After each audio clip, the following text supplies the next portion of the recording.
ठाकुर जी के प्राकट्य की खूब खूब बधाई। ठाकुर जी के प्राकट्य होते ही अपना काम चालू हो जाता है। क्यों? जैसे सुबह अपन मंगला कराते हैं ना, मंगला कराते ही अपना कार्य शुरू, ये शुरुआत हो गई अपनी। कल तक के प्रकार में हमने धर्म पुरुषार्थ रूप पहले श्लोक के दर्शन श्री महाप्रभु जी का चतुश्लोकी के किए, जिसके अंदर मुख्य धर्म के रूप में श्री महाप्रभु जी ने कहा भजनियो व्रजाधीप, आपको व्रजाधीप प्रभु की सेवा करनी है। कैसी सेवा करनी है? व्रज भक्तों की रीत और प्रीत के हिसाब से सेवा करनी है। उनके जो भाव हैं वो निष्काम भाव हैं, उनके अंदर निस्साधनता है और उनके अंदर निरतिशय प्रेम है। यही बात श्री महाप्रभु जी चाहते हैं कि हमारे हृदय में भी निष्काम भाव रहे, निस्साधनता रहे और निरतिशय प्रेम रहे। प्रभु को यही तीनों चीजें पसंद आई, इसीलिए प्रभु का निरोध व्रज भक्तों के अंदर हुआ और व्रज भक्तों का निरोध ठाकुर जी के अंदर हुआ। इसलिए इस भाव को भी हम समझें, हम भी अब निरोध लीला के अंदर प्रवेश कर रहे हैं, क्योंकि ठाकुर जी का प्राकट्य 10वां स्कंद वो निरोध लीला है और जिसके अंदर सारी हृदय की बातें आपको बताई जाएंगी, क्योंकि हृदय के अंदर अनेक प्रकार की भावनाएं हैं और वो सारी भावनाएं हम श्रवण करेंगे तो निरोध हमारा भी ठाकुर जी की सेवा के अंदर, श्रवण के अंदर और कीर्तन के अंदर होगा। जैसे जैसे हमारा निरोध होगा वैसे वैसे ठाकुर जी का भी निरोध हमारे अंदर होगा। यहाँ पे ऐसा नहीं है कि केवल आपकी ओर से ही प्रयत्न होंगे, ठाकुर जी की ओर से भी प्रयत्न होंगे, पर केवल इतना है कि शुरुआत हमें करनी पड़ेगी। वैसे तो ठाकुर जी ने कृपा करी है, कृपा करके हमको देवी जी समझ के स्वीकार किया, इसलिए कृपा तो शुरुआत हो गई है। अब हमें भक्ति के मार्ग में आगे बढ़ते बढ़ते जो कृपा प्रभु चाहते हैं और करने की, उसको प्राप्त करने की कोशिश करनी है। तो श्री महाप्रभु जी चाहते हैं कि वैष्णवराज आप सब हमेशा सतत प्रभु की सेवा करो। सर्वदा शब्द के अंदर हमने बहुत सारी चीजें देखी, एक कालो व द्विकालो व त्रिकालो व सेवा करनी। सर्वदा का दूसरा अर्थ हमने देखा कि अपने पुष्टि मार्ग में सेवा काल सापेक्ष नहीं है।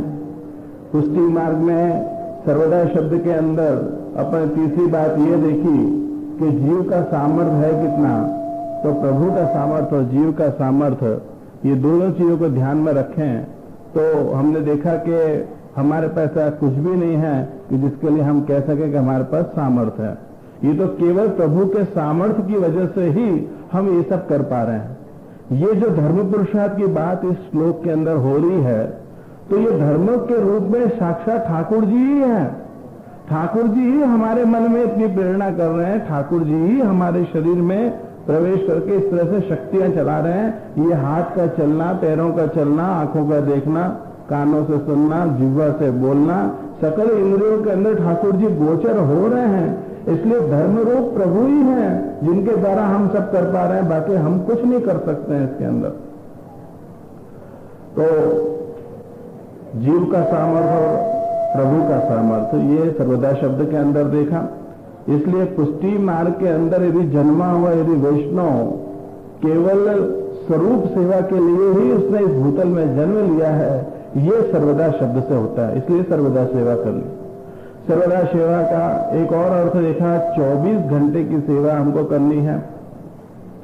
अंगी सेवा और अंग सेवा, अर्थात हमारे हर एक कार्य में हमें हमारा दृष्टिकोण बदलना है। और दृष्टिकोण बदल दोगे तो आप समझ जाओ कि आप हर दृष्टिकोण के अंदर केवल अलौकिक ही विचार करोगे, अलौकिक ही भावना करोगे। वो सारी अलौकिक विचार, अलौकिक भावनाएं आपको सेवा के अंदर और आगे बढ़ाएंगी, वो आपको फल दशा तक ले जाएंगे। यदि हम लौकिक भाव से ही विचार करते रह जाएंगे तो लौकिक पोषण ही मिलेगा, और अलौकिक भाव करेंगे तो अलौकिक पोषण मिलेगा।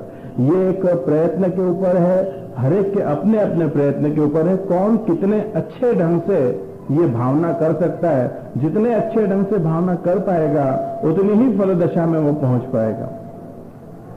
सर्वदा का एक और अर्थ देखा कि भावों के रमण के साथ ठाकुर जी की सेवा करनी, और सर्वदा शब्द के साथ हमने दोनों शब्द जोड़े, सर्वदा भजनियो व्रजाधीप, हमेशा व्रजाधीप प्रभु की सेवा करनी। और दूसरी बात बताइए कि सर्वदा सर्वभावी शब्द के साथ जोड़ा, अर्थात हमेशा भाव भावना के संग सेवा करनी। भावो भावनया सिद्ध, भाव से प्रभु सिद्ध होते हैं। सर्वभावन शब्द हमने देखा कल। सर्वभावन के अंदर हमने 7-8 अर्थ देखे। पहला अर्थ हमने देखा जिसमें 4 मुख्य भाव। पहला भाव है दास भाव। ब्रह्म संबंधी दीक्षा होते ही सबसे पहले ठाकुर जी उसे दास भाव का दान देते हैं। दास भाव के बाद 3 मार्ग निकलते हैं। चाहो तो आप सख्य भाव से सेवा करने लग जाओ, चाहो तो आप माधुर्य भाव से सेवा करने लग जाओ, चाहो तो आप वात्सल्य के भाव से ठाकुर जी की सेवा करने लग जाओ। ये एक प्रकार हुआ सर्वभावन का। सर्वभावन का दूसरा अर्थ हमने देखा कि स्त्रीगुण भाव धारण करके ठाकुर जी की सेवा करनी। जब तक हमारे, क्योंकि स्त्रीगुण भाव का मतलब है समर्पण का भाव और शरणागति का भाव, और जब तक ये समर्पण और शरणागति की भावना हमारे पास नहीं होगी, ठाकुर जी हमारी सेवा स्वीकार नहीं करेंगे। इसीलिए उसके अंदर हमने धोती बंडी और उपरने का दृष्टांत देखा, क्योंकि वो पहरवेश हमारे लिए गोपीजनों का ही पहरवेश है। तीसरा भाव हमने देखा कि सर्व वस्तु प्रभु के लिए है और सर्व वस्तु प्रभु की ही है, हमारी अपनी कुछ भी नहीं है। ये सूक्ष्म तत्व की बात है। हमने जो कुछ भी कमाया है असल में प्रभु ने दिया है, असल में सत्ता तो प्रभु की है और प्रभु के लिए ही है। अर्थात हम भी जो हैं, हमारे ऊपर भी सत्ता प्रभु की और हम भी प्रभु की सेवा के लिए हैं। ये भाव करें कि प्रभु की ही सत्ता है, प्रभु के लिए ही ये सब है, ये भाव भी हम प्रकट करें तो सर्वभावन का तीसरा अर्थ हुआ। सर्वभावन का चौथा अर्थ हमने देखा कि दीनता।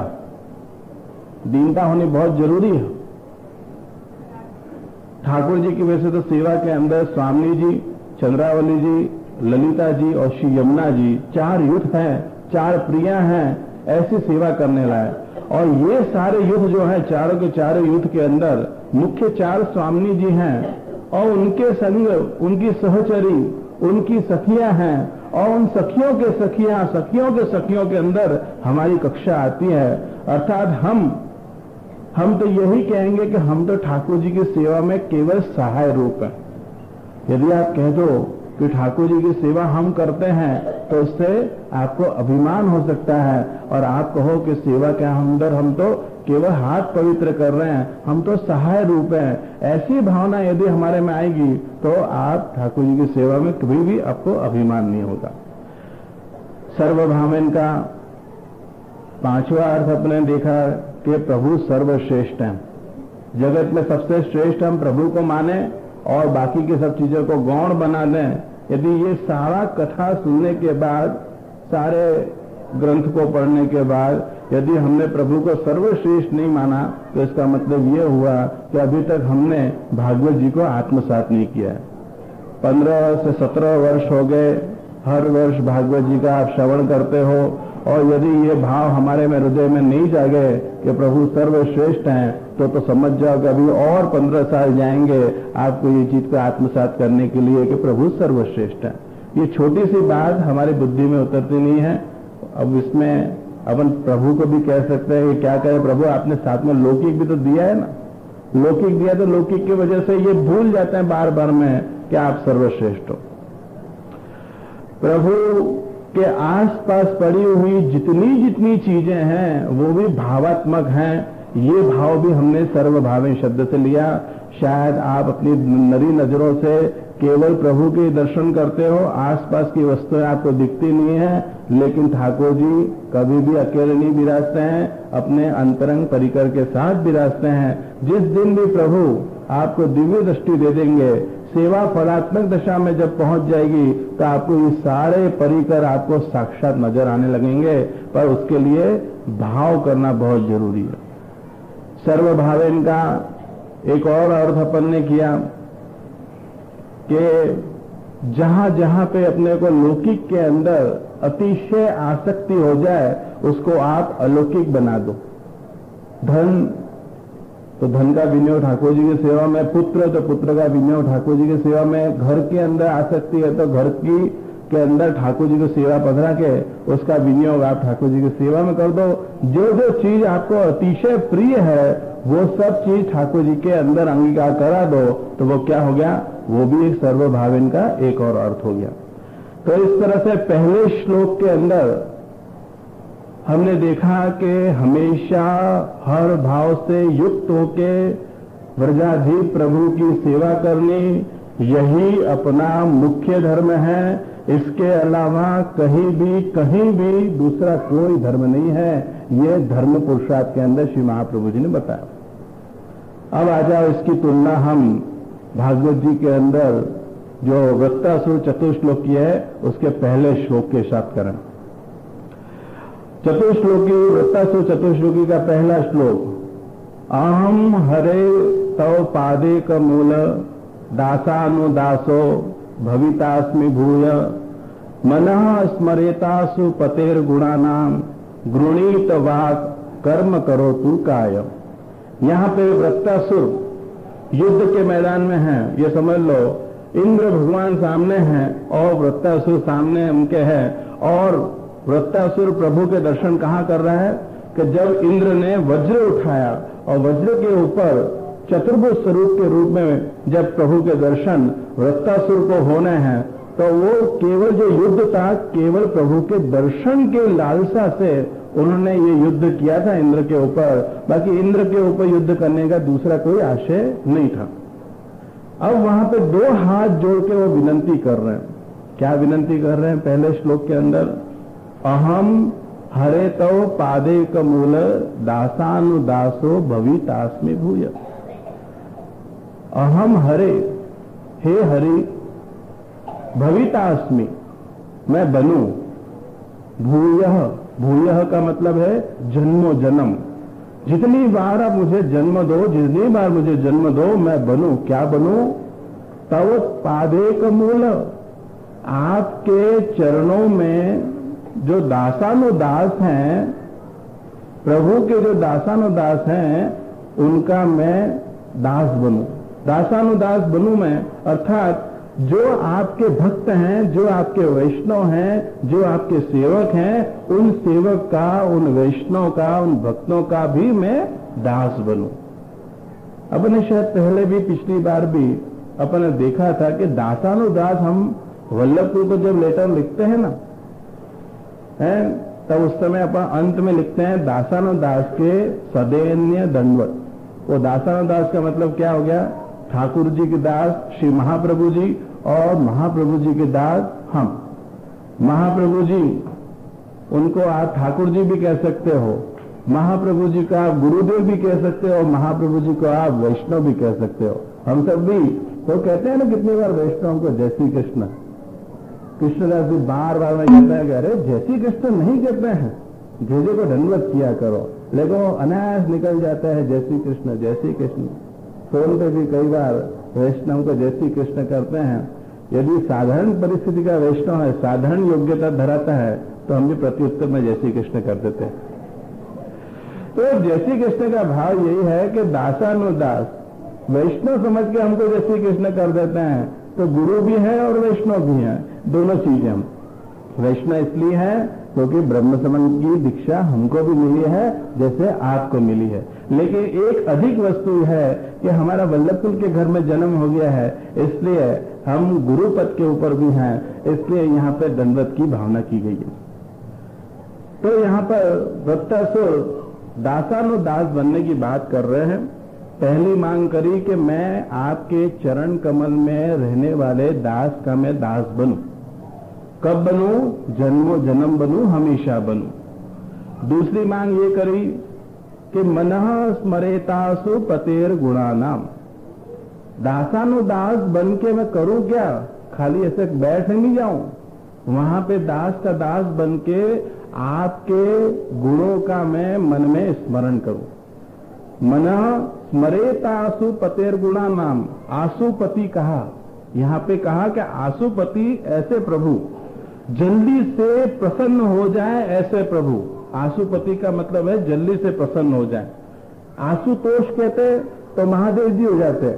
आशुपति कहा अर्थात साक्षात प्रभु। कौन से प्रभु? इंद्रियों के जो स्वामी हैं ऐसे प्रभु। तो हमारी सकल इंद्रियों के को निरोध में लाना है, इसलिए तो ऐसे निरोध लीला के अंदर ठाकुर जी का अपन दर्शन करेंगे। तो इंद्रियों के स्वामी ऐसे प्रभु जो जल्दी से प्रसन्न हो जाएं। प्रभु मैं आपका ऐसा गुणगान अपने मन के अंदर स्मरण करूं। गृणीत वाक, ये तीसरी बात, तीसरी मांग कि मेरी वाणी आपका गुणगान करे। और चौथी बात क्या मांग करी कि कर्म करो तू काय, कि मेरी काया जो शरीर मुझे मिला है वो प्रभु आपकी मैं सेवा करूं। कर्म के अंदर केवल मैं सेवा करूं। तो दासानुदास बन के ये स्मरण की बात करी, गुणगान की बात करी और सेवा की बात करी। परमानंद दास जी के भी कीर्तन में आप देखो तो परमानंद दास जी ने भी यही पुष्टि मांग करी कि इतनो मांगो श्री गोपीजन वल्लभ, मानुष दे और हरि सेवा, व्रज बसवो मोहे दीजे सुलभ। कि प्रभु मोको जन्म दो तो व्रज के अंदर जन्म दो, और इतनो मांगो श्री गोपीजन वल्लभ, मानुष दे मिले, मानुष दे और हरि सेवा, ठाकुर जी की सेवा मिले, और व्रज बसवो मोहे दीजे सुलभ। तो वहां पे क्या होगा? व्रज के अंदर तो अनेक भक्त मिलेंगे, व्रज के अंदर ठाकुर जी मिलेंगे, और सदैव मैं व्रज के अंदर वास करूं, ऐसी मेरी भावना है। तीसरा दृष्टांत देखें तो रसखान जी के प्रसंग के अंदर आ जाता है। रसखान जी ने भी प्रभु से मांग करी कि प्रभु जन्म जो है वो मेरे हाथ में नहीं है, जन्म का नियंत्रण तो आपके हाथ में है, और मैं जन्मों से डरता नहीं हूं। आप मुझे जितने जन्म देने हो जितने जन्म देते चले जाओ, लेकिन मुझे यदि आप मनुष्य देह देते हो, मानव बनाते हो, तो प्रभु मुझे व्रज का एक ग्वाला बनाना। यदि आप मुझे पशु बनाते हो तो कृपानाथ मैं इतना ही चाहूं कि व्रज के अंदर जो गौशाला है वाकई में गाय बनूं। और यदि मुझे आप पत्थर बनाना चाहते हैं तो आप मुझे व्रज के अंदर श्री गिरिराज जी की शिला का एक खंड मुझे बना देना, बाकी मुझे रखना व्रज के अंदर। ये जो पुष्टि मांग है परमानंद दास जी की, रसखान जी की, वही मांग यहाँ पे वृत्तासुर भी पुष्टि जीव समझ लो कि पुष्टि जीव बन के प्रभु से मांग कर रहे हैं। यहाँ पे हमको विवेक बुद्धि मिलती है कि हमको भी प्रभु से क्या मांगना चाहिए, क्या मांगना चाहिए और क्या नहीं मांगना चाहिए, ये विवेक समझना बहुत जरूरी है। तो वृत्तासुर ने जो प्रभु से मांग करी वो आप पाठ के रूप में रोज प्रभु से मांग कर सकते हो। उन्होंने मांग करी दासानुदास बनने की। तो ये दासानुदास बनने का क्या भाव है? तो उसमें ये भाव बताया कि प्रभु तो बहुत दूर है, प्रभु को आप देख सकते हो, अभी आप प्रभु को देख पा रहे हो, अभी तो ये आध्यात्मिक स्वरूप में ही है गोवर्धन नाथ जी, साक्षात प्रभु अभी भले ही प्रकट हो गए, लेकिन अपने खाली शब्द सुने हैं, लेकिन स्वरूप के दर्शन तो नहीं किए। तो भगवान तो बहुत दूर है, उनको जल्दी से उनका निरीक्षण करना, उनका परीक्षण करना, उनको दृष्टि से देखना, वो अपन नरी नजरों से देख नहीं पाते हैं। चलो भगवान बहुत दूर है, लेकिन भगवान की जो भक्त हैं वो बहुत पास में है। भगवान तो शायद अपने पे कृपा करेंगे कि नहीं करेंगे तो बहुत दूर की बात है, लेकिन जो भक्त है जिनके वश में ठाकुर जी हैं वो जल्दी से अपने पे कृपा करेंगे। इसलिए उन्होंने अनचाही मांग नहीं की, अनधिकार चेष्टा नहीं करी, और बहुत ही चतुराई से मांग करी कि मुझे आप दासानुदास बनाओ, आपके भक्तों का मुझे सेवक बना दो। और कहते हैं पुष्टि मार्ग के अंदर हरि गुरु और वैष्णव की सेवा करनी। पुष्टि मार्ग तभी फलीभूत होता है जब ये तीनों की कृपा मिल जाए। और वैसे भी आप भागवत जी के अंदर श्रवण करोगे कि भक्तों के वश में ठाकुर जी हैं, और भक्तों को प्रसन्न करो अर्थात ठाकुर जी को प्रसन्न करो। कई बार ठाकुर जी जो चीज नहीं देते हैं तो वो भक्तों के द्वारा हमको मिल जाती है। ठाकुर जी ने हमको ब्रह्म समल का दान नहीं दिया, लेकिन महाप्रभु जी ने हमको ब्रह्म समन का दान देके ठाकुर जी की तरफ लेके गए, वरना तो हमको तो पता ही नहीं था कि श्रीनाथ जी बाबा कौन है। 252 वैष्णव की वार्ता के अंदर एक ऐसा प्रसंग आता है, गुसाई जी के सेवक दक्षिण की ओर रहते, उनके घर में उनका एक सुपुत्र था और इतना ज्यादा सेवा भावी नहीं था, वो स्वयं खूब सेवा भावी थे, ठाकुर जी की सेवा उनके माथे पे थी। उनकी जो पत्नी थी उनका देह विलय हो गया था, लेकिन सेवा में सहाय रूप होने के लिए एक माझी को रखा था। वो माझी उनके लिए मां के समान जैसी ही थी।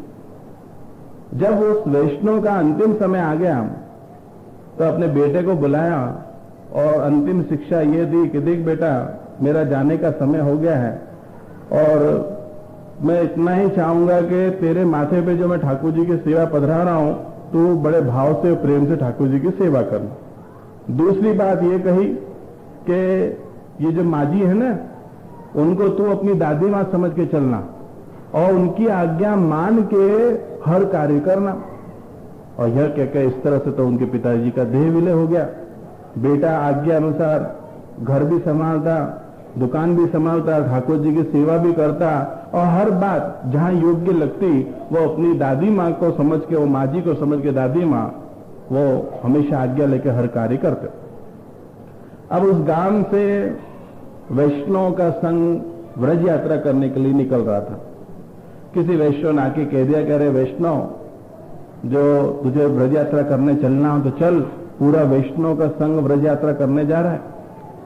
अब विचार करो, कोई आके आपको कह दे कि चलो वैष्णव का संघ यात्रा करने के लिए जा रहा है, चलना है कि नहीं चलना है, तो झटपट अभी यहीं से चलना शुरू कर दोगे कि चल भाई सब छोड़ और व्रज यात्रा करके आते हैं अपन लोग। अब उसने तो नक्की कर रखा था कि कोई भी बात करूंगा तो पहले माझी से आज्ञा लूंगा। उसने वैष्णव से कह दिया, अरे भाई मैं आऊंगा सही, पर मैं जरा प्रसाद लेके आऊंगा तो उस समय बात करके घर में फिर मैं तुम्हें जवाब देता हूं, जल्दी बता देना, आज ही जा रहे हैं पूरा वैष्णव का संघ। घर में गए और प्रसाद वगैरह ले लिया और माजी से पूछा कि माजी आप जो आज्ञा दो तो मैं व्रज यात्रा कर आऊं। तो माजी ने जवाब दिया कि व्रज यात्रा है ना तेरे भाग्य में नहीं है, इसलिए तू व्रज यात्रा करने मत जा। और स्वाभाविक है कि बड़े हौस से अपन कोई चीज मांगने के लिए माँ बाप के पास जाए और माँ बाप अपनी बात नहीं रखें कि कोई जरूरत नहीं ये सब चीजें लेने की, चुपचाप बैठ जा, तो क्या होगा? अपन को रोना आ जाएगा। उनके सामने तो नहीं रोएंगे, बाथरूम में जाकर थोड़े 2-4 आंसू टपका देंगे कि लो इतनी छोटी सी मैंने मांग करी तो भी मेरी मांग पूरी नहीं करी। थोड़ा सा उनको दुख हुआ कि देखो इतनी मैंने मांग करी है पहली बार और कितनी अच्छी मांग करी और मेरी मांग पूरी नहीं करना है। उदास मन से वापस दुकान में पहुंच गए। अभी वैष्णव आए नहीं थे, उसके पहले उनके जो मेहता जी थे, वो मेहता जी देख रहे हैं कि सेठ जी का जो मुख है वो थोड़ा सा उतरा हुआ है, जरूर माजी ने ना कहा होगा, इसलिए सेठ जी से कहा, कह रहे सेठ जी आप व्रज यात्रा में नहीं जा रहे हो? कि नहीं नहीं अभी अनुकूलता नहीं है। अरे अभी सब अनुकूलता ही अनुकूलता है, देखो कोई दूसरे प्रेरणा देने वाले ही मिल जाता है। अरे अनुकूलता ही अनुकूलता है, मैं जान गया हूं कि आपकी माजी ने आपको मना किया है। अब आप कोई छोटे बच्चे हो क्या जो आप एक एक बातें पूछ पूछ के करोगे? ये सब बातें पूछने की है? अरे आप तो व्रज यात्रा के लिए यहीं से निकल जाओ और आपकी दुकान और आपकी जो माजी हो उनको मैं सब जगह बराबर संभाल लूंगा, आप चिंता मत करो, निश्चिंत होकर आप व्रज यात्रा करने जाओ। छोटी उम्र और ऐसा कोई अपने को लाभ देने वाली बात कर दे तो स्वाभाविक अपना मन वैसे ही अपना उसके अंदर और उसके अंदर पुशिंग मिल जाए तो सीधे अपनी दौड़ शुरू हो जाती है। फटाफट फटाफट वो तो तैयार होके या वैष्णव की यात्राओं के संग निकल गए। आगे निकले, एक गांव में लुटेराओं का गांव था, वहां से निकल रहे थे। ये 252 वैष्णव की वार्ता का प्रसंग है। लूटने वाले सरदार और लूटने वाले जितने लोग थे उन्हें उस संघ को घेर लिया और लूटना शुरू किया और सबको पहले तो जेल में डाल दिया। और ये जेल में डालने से पहले बड़ी बहसबाजी चली और उसमें ये जो वैष्णव जो छोटी उम्र का था, बिना कहे आज्ञा लिए बिना अपने आ गया था संघ के अंदर। जवानी का थोड़ा जोश तो थोड़ा सा उनको क्रोध भी जरा तेजी से आता था, इसलिए वो लूटने वाले सरदार के संग खूब झगड़ा करने लगे, क्लेश करने लगे, बुरा भला इतना बोले कि उसको गुस्सा आ गया और सबको जेल में डाल दिया। अब पूरी रात जेल में सबके सब वैष्णव पड़े रहे, चर्चा करने लगे। अंत में नक्की हुआ कि भाई ये जो लोग जो चीज मांगते हैं उनको दे दिया कि छुट्टी करो, अपने को यात्रा में जाना, ये कहां प्रपंच में बढ़ रहा। दूसरे दिन सुबह सुबह वयोवृद्ध वैष्णव ने जाके उस सरदार को शांत किया, करे भाई तेरा गुस्सा शांत हो गया हो तो तेरे को जो चाहिए तू ले ले और हमको जाने दे। जो मांगना था उसने मांग लिया, संघ को जाने दिया, लेकिन उसने संघ के जो मुख्य व्यक्ति थे वयोवृद्ध, उसको कह दिया कि मैं सबको छूट दूंगा, लेकिन ये जो लड़ने के लिए आया ना, जो बुरा भला कहने आया ना, उसको मैं नहीं जाने दूंगा। आप कितना भी रुपया दे दोगे तो भी नहीं जाने दूंगा। इसको तो मैं बराबर ठीक करूंगा और जेल में डाल के रखूंगा। अब वो वैष्णव फिर चर्चा में पड़ गए कि अब क्या किया जाए। वैष्णव के अंदर चर्चा हुई और शायद आज के जैसे वैष्णव के चर्चा में यूं चर्चा करने लगे एकांत में जाके, हमने थोड़ी कहा था लड़ने जाने के लिए, क्यों आगेवानी करी झगड़ा करने की। अब लो भुगतो, मैं क्या करूं, अपन तो चलो, इसके एक के पीछे अपन थोड़े अपन हैरान होंगे। वैष्णव के अंदर परिपक्वता नहीं आई हो तो वो ऐसा भाव कर लेते हैं। वो अपरिपक्व वैष्णव थे, इसलिए वो सबके सब उसको छोड़ के व्रज यात्रा करने के लिए गए। 3 मास तक बराबर व्रज यात्रा कर ली और उसके बाद वापस लौटे। तब उन सारे वैष्णव ने सोचा कि अरे भाई वो छोटी उम्र के वैष्णव को अपन साथ में ले चलते हैं। क्यों? क्योंकि जो साथ में लेके आए हैं और साथ में लेके नहीं जाएंगे तो माँ जी पूछेगी तो जवाब क्या देंगे कि मेरे सुपुत्र को कहां छोड़िया। तो चलो भैया, वैसे भी सरदार का जो गुस्सा है वो थोड़ा बहुत शांत वगैरह हो गया होगा, तो चलो अपन चलते हैं और उसको मना लेते हैं। गए, सरदार को कहा करे भाई अब तो तू छोड़ दे, और उसका गुस्सा शांत हो गया था और उसने उस छोटी उम्र के वैष्णव को छोड़ दिया। लेकिन 3 महीने के अंदर जेल में रहते हुए बुद्धि सुधरी नहीं। आए बाहर जेल में से और तुरंत जितने आए हुए वैष्णव हैं उन सबको उसमें से बोला, कह रहे भाई तुम व्रज यात्रा करके आए हैं तो आप लोग प्रसादी, यानी ये प्रसादी कुछ न गिरिराज जी का प्रसाद लेके आए होगे, है चरणामत लेके आए होगे, कंठियां लेके आए होगे तुलसी की, लाओ थोड़ी थोड़ी मुझे भी कंठी दो, प्रसादी दो और थोड़ा चरणामत दो, और मैं जाता हूं पहले, तो आप लोग सब पीछे पीछे आना। मैं माँ जी को जाके कहूंगा कि देख तूने मुझे तो मना किया था व्रज यात्रा करने के लिए, लेकिन फिर भी मेरी तो व्रज यात्रा हो गई। माँ जी को बताना नहीं कि इस तरह से मैं 3 मास तक जेल में रहा, और माँ जी को क्या पता चलेगा, कंठी और प्रसाद और चरणामत देखते ही खुश हो जाएगी कि हाँ वाकई में ये तो व्रज यात्रा करके आया। जैसे ही वो छोटी उम्र का वैष्णव घर पे पहुंचा सबसे पहले बचता बचाता, और जैसे द्वार खोले सामने माँ जी बैठी हुई थी, और माँ जी ने सबसे पहला प्रश्न किया कि बेटा जेल में तू रहा, वहां आराम से रहा ना। अब छोटी उम्र के वैष्णव को विचार हो गया कि अरे यहां पे न तो कोई आंगड़िया सर्विस वाला है, न तो कोई टेलीफोन है, न तो कोई कुछ है। ये माँ जी को किसने आके कह दिया कि मैं जेल में था और व्रज यात्रा करने नहीं गया। माँ जी के पैर में गिर गया और माँ जी से विनती करी कि माँ जी आज आपने मेरे को झूठ बोलने से बचा दिया, नहीं तो मैं तो झूठ ही बोलने वाला था कि मैं तो व्रज यात्रा करने गया था। पर एक बात मुझे बताओ माँ, कि आपको पता कैसे चला कि मैं व्रज यात्रा करने नहीं गया था और जेल में गया था। माँ जी ने कहा कि अरे बेटा अभी तो मेरा जन्म ये वैष्णव की तरह यहां भूतल पे है, लेकिन एक बार नित्य लीला के अंदर जो ये सारस्वत कल्प के अंदर मेरा जो उसके अंदर एक प्रभु ने जब शरद की पहली रात्रि को सभी को बुलाया रासलीला करने के लिए, उस समय हम सबके सब चंद्र सरोवर के चौक में पहुंच गए थे, और वहां पर मेरा जो स्वरूप था एक हथिनी का स्वरूप था, और मेरे हथिनी के स्वरूप की दृष्टि से मेरे अपनी आंखों से मैं उस रासलीला में जितने जितने वैष्णव इकट्ठे हुए थे उन सबको मैं अपनी नरी नजरों से देख रही थी। और उसके अंदर तेरा एक गोपीजन जैसा स्वरूप मुझे कहीं पे भी दिखाई नहीं दिया। और यूं कहा जाता है कि रासलीला में प्रभु से निकटता का अनुभव नहीं हो वैष्णव का, तब तक उसे यहां भूतल पर व्रज यात्रा का लाभ उसको मिलता नहीं है। इसलिए वहां पे तुझे मैंने कोई भी गोपीजन के स्वरूप में देखा नहीं, इसलिए मैं समझ गई कि तुझे रासलीला के अंदर प्रभु की निकटता का अनुभव नहीं हुआ है, इसलिए तुझे इस जन्म में कभी भी व्रज यात्रा करने को मिलेगी नहीं। वो छोटी उम्र का वैष्णव तो रोने लग गया, करे मां कोई तो रास्ता होगा ना कि जिसके द्वारा मुझे व्रज यात्रा करने को मिलेगी। ऐसा क्या है कि मेरे भाग्य में है नहीं कि व्रज यात्रा करना। तो वैष्णव जो छोटी माझी थी, माझी ने कहा कि बेटा अभी भी देर नहीं हुई है, तो 3 प्रतिज्ञा ले तो तुझे व्रज यात्रा करने को मिलेगी। क्या मां? पहली तो ये